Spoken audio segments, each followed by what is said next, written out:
Good morning, નમસ્કાર. હું Udhna academy education trust સંચાલિત શ્રીમતી એમ.જે. મહેતા પ્રાથમિક શાળા તરફથી શ્રીમતી વીણાબેન પટેલ આપ સૌનું હાર્દિક સ્વાગત કરું છું. વિદ્યાર્થી મિત્રો, આપણે ધોરણ 5માં અંગ્રેજી વિષય શીખી રહ્યા છીએ. આજે આપણે યુનિટ 2 અમ્બ્રેલાસ આર કલરફુલ એના વિકલ્પો, ખરા ખોટા તેમજ ખાલી જગ્યા જોઈશું. ઓકે, સૌપ્રથમ જોઈએ answer the questions selecting the correct options. સાચા વિકલ્પો પસંદ કરી પ્રશ્નોના ઉત્તર આપો. વિદ્યાર્થી મિત્રો, તમને પરીક્ષામાં વિકલ્પો પૂછાય છે. એમાં પ્રશ્ન પૂછેલો હોય છે અને એના 4 વિકલ્પો આપેલા હોય છે, A, B, C, D. અહીં મેં ડાયરેક્ટ આન્સર આપ્યા છે, એ તમારે યાદ રાખવાના છે. પરીક્ષામાં તમને 4 વિકલ્પો આપવામાં આવશે. એમાંથી સાચો વિકલ્પ પસંદ કરી સામે બોક્સની અંદર લખવાનો રહેશે, જે આપને ખબર જ છે. પહેલું, વેર ઇઝ ધ ફેર? મેળો ક્યાં છે? જવાબ છે ઇન બક્ષીપુર, બક્ષીપુરમાં. બીજું, where is the balloon man? ફુગ્ગાવાળો ક્યાં છે? Near the tea stall, tea સ્ટોલની પાસે. ત્રીજું, where is the giant wheel? મોટું ચકડોળ ક્યાં છે? Near the merry go round, નાના ચકડોળની પાસે. ચોથું, where is the ice cream stall? Ice cream stall ક્યાં છે? અંડર ધ ટ્રી, ઝાડની નીચે. પાંચમું, વોટ ઇઝ ધ ગર્લ? છોકરી એ શું છે? અ રોપ વોકર, દોરડા ઉપર ચાલનાર. છઠ્ઠું, વેર ઇઝ ધ ગર્લ? છોકરી ક્યાં છે? ઓન ધ રોપ, દોરડા ઉપર. સાતમું, વેર આર ધ બોટલ્સ? શીશીઓ ક્યાં છે? ઓન ધ ટેબલ, ટેબલની ઉપર. આઠમું, how is the Rani? How old is Rani? Rani કેટલા વર્ષની છે?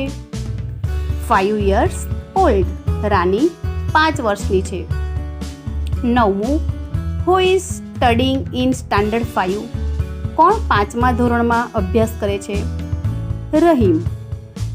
10મું, લોંગનો વિરોધી શબ્દ શોર્ટ. 11મું, બેમ્બૂનો ગુજરાતી શબ્દ વાંસ. 12મું, અદ્ભુતનો અંગ્રેજી શબ્દ વન્ડરફુલ. 13મું, ટ્રીકનો ગુજરાતી શબ્દ કરામત, યુક્તિ. આગળ જોઈએ. બીજો પ્રશ્ન છે, ખરા વિધાનો સામે ટ્રુ અને ખોટા વિધાનો સામે ફોલ્સ લખો. ટ્રુ એટલે સાચું, ફોલ્સ એટલે ખોટું. પહેલું, the balloon man is near the ice cream stall. ફુગ્ગાવાળો આઈસ્ક્રીમ સ્ટોલની પાસે છે, તો શું આવશે? False. The balloon man is near the tea stall આવશે.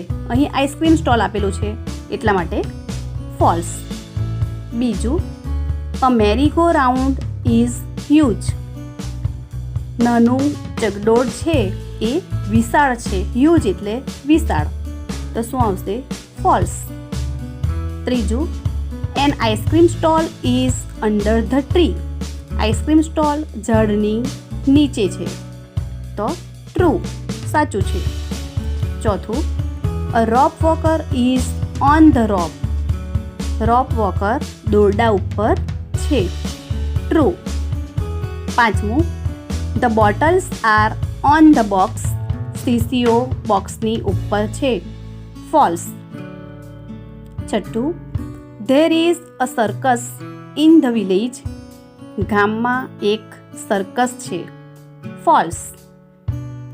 સાતમું, the fair is on the river bank. મેળો નદી કિનારે છે, ટ્રુ, સાચું છે. આઠમું, there are no toy shops. ત્યાં રમકડાની દુકાન નથી, શું આવશે? ફોલ્સ. 9મું, ધ શોપ્સ આર સ્મોલ. મેળામાં દુકાનો નાની છે. ટ્રુ, સાચું છે. 10મું, there are tea stalls in the fair. મેળામાં ચાની દુકાનો છે. ટ્રુ. 11મું, Rani is 5 years old. Rani 5 વર્ષની છે. ટ્રુ. 12મું, Rahim is in standard 4. Rahim 4થા ધોરણમાં ભણે છે. ફોલ્સ. કયા ધોરણમાં ભણે છે? 5મા ધોરણમાં. 13મું, the giant wheel is huge. મોટું ચકડોળ વિશાળ છે, મોટું છે. ટ્રુ. 14મું, there is a juggler in the fair. મેળામાં એક જાદુગર છે. ટ્રુ. 15મું, there is a rope walker in the fair. મેળામાં બજાણિયા છે. ટ્રુ. 16મું, there is a rope in her hands. તેના હાથમાં દોરડું છે. રોપ એટલે દોરડું. તો શું આવશે? ફોલ્સ. છોકરીના હાથમાં શું છે? બેમ્બુ, વાંસ છે. અહીં રોપ આપેલું છે એટલા માટે ફોલ્સ. આગળ જોઈએ. પ્રશ્ન 3. કૌંસમાંથી યોગ્ય શબ્દો પસંદ કરી ખાલી જગ્યા પૂરો. કૌંસમાં તમને શબ્દો આપેલા છે 2. 2માંથી કોઈ પણ એક સાચો જવાબ તમારે ખાલી જગ્યામાં પૂરવાનો છે. પહેલું, there is a fair in the village. અહીં અ ફેર એ એક વચન છે. આપણે શીખી ગયા એક વચન અને બહુવચન. અ ફેર એટલે મેળો, એટલે ધેર ઇઝ આવશે. એક વચન હોય તો વાક્યની શરૂઆત ધેર ઇઝથી થાય, અને જો બહુવચન હોય, ખાલી જગ્યા પછી બહુવચનનું રૂપ હોય તો ખાલી જગ્યાની શરૂઆત ધેર આરથી થાય. આપણે આગળ જોઈએ. બીજું, ધ ફેર ઇઝ ખાલી જગ્યા ધ રિવર બેંક ઓન. મેળો નદી કિનારે છે. અહીં ઓન આવશે. ત્રીજું, ખાલી જગ્યા and children are in the ફેર. તો અહીં ઘણા બધા માણસો છે, ઘણી બધી સ્ત્રીઓ છે, એટલે બહુવચનનું રૂપ મૂકવાનું છે. એટલે MEN મેન અને WOMEN વિમેન એ શબ્દ આવશે. આ પહેલાં જે શબ્દ છે એ એક વચનના શબ્દો છે. ફક્ત એક માણસ અને એક સ્ત્રીની વાત કરી છે. જ્યારે બીજા શબ્દો છે MEN અને WOMEN એ બહુવચનના રૂપો છે. ખાલી જગ્યામાં બહુવચનનું રૂપ આવશે. Men, women and children are in the fair. ચોથું, the shops are small. Shops ઘણી બધી દુકાનો છે, એટલે શું આવશે? આર. બહુવચનના રૂપ સાથે આર આવે, એક વચન સાથે ઇઝ આવે. અહીંયા ધ શોપ હોય ખાલી તો ઇઝ આવે. The shop is small. પણ અહીં શું આપેલું છે? ધ શોપ્સ બહુવચન છે, એટલે એની સાથે આર આવશે. The shops are small. પાંચમું, there are tea stalls in the fair. જુઓ, ખાલી જગ્યા પછી ટી સ્ટોલ્સ, ઘણી બધી ચાની દુકાનો છે, બહુવચનનું રૂપ છે, એટલા માટે વાક્યની શરૂઆત શેનાથી થશે? There are. તો there are tea stalls in the fair. છઠ્ઠું, there is a balloon man in the fair. અહીં અ બલૂન મેન એક ફુગ્ગાવાળાની વાત છે, એટલે એક વચન છે તો એની શરૂઆત શેનાથી થશે? There is. There is balloon man in the fair. મેળામાં એક ફુગ્ગાવાળો છે. સાતમું, the balloon man is near the tea stall. અહીં નિયર એટલે પાસે. ફુગ્ગાવાળો ચાની દુકાન પાસે છે. અહીં અંડર એટલે નીચે થશે, પણ આપણે સાચો જવાબ શું આવશે? નિયર, પાસે. આઠમું, the merry go round is small. નાનું ચકડોળ નાનું છે. નવમું, the giant wheel is huge. Huge એટલે વિશાળ, મોટું. મોટું ચકડોળ મોટું છે, વિશાળ છે. 10મું, the ice cream stall is under the tree. આઈસ્ક્રીમનો સ્ટોલ, આઈસ્ક્રીમની દુકાન ઝાડની નીચે છે એટલે શું આવશે? અંડર. Under the tree. 11મું, there is a box in the juggler's hand. Box જાદુગરના હાથમાં છે એટલે શું આવશે? ઇન.